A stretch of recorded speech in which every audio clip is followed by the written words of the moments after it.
Little Beaver and the Echo by Amy MacDonald.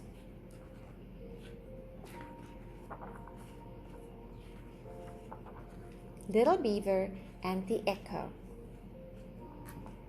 Little Beaver lived all alone by the edge of a big pond. He didn't have any brothers. He didn't have any sisters. Worst of all, he didn't have any friends. One day, sitting by the side of the pond, he began to cry. He cried out loud. Then he cried out louder. Suddenly, he heard something very strange. On the other side of the pond, someone else was crying too. Little Beaver stopped crying and listened. The other crying stopped. Little Beaver was alone again. "Boo-hoo," he said. "Boo-hoo," said the voice from across the pond. "Ha-ha-ha," said Little Beaver. "Ha-ha-ha," said the voice from across the pond. Little Beaver stopped crying. "Hello," he called. "Hello," said the voice from across the pond. "Why are you crying?" asked Little Beaver. "Why are you crying?" asked the voice from across the pond. Little Beaver thought for a moment. "I'm lonely," he said. "I need a friend." "I'm lonely," said the voice from across the pond. "I need a friend." Little Beaver couldn't believe it. On the other side of the pond lived somebody else who was sad and needed a friend. He got right into his boat and set off to find him. It was a big pond. He paddled and paddled. Then he saw a young duck swimming in circles all by himself. "I'm looking for someone who needs a friend," said Little Beaver. "Was it you who was crying?" "I do need a friend," said the duck. "But it wasn't me who was crying." "I'll be your friend," said Little Beaver. "Come with me."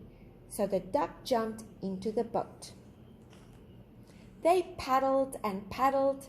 Then they saw a young otter sliding up and down the bank all by himself.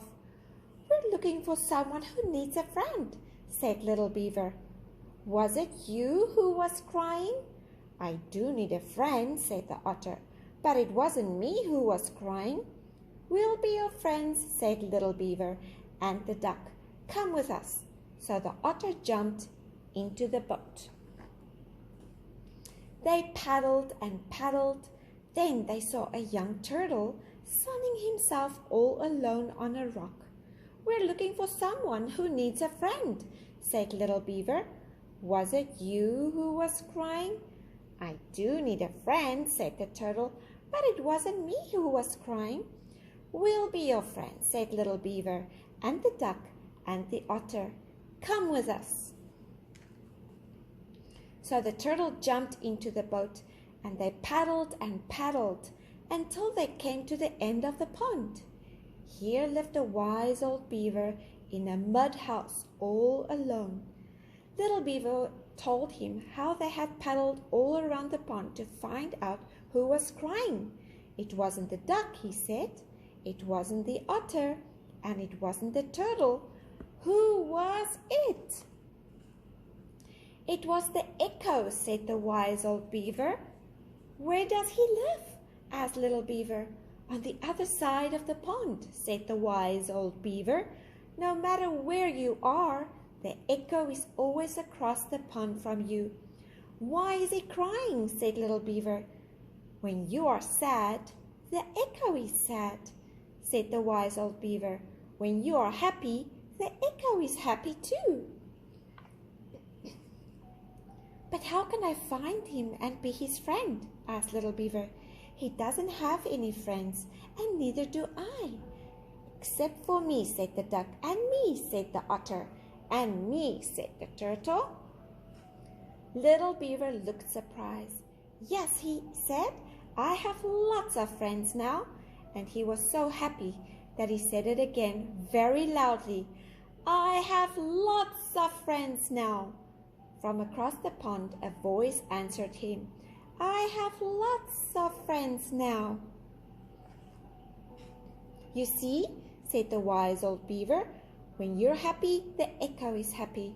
When you have friends, he has friends too." "Hooray!" shouted little beaver, and the duck and the otter and the turtle all together, and the echo shouted back to them, "Hooray!"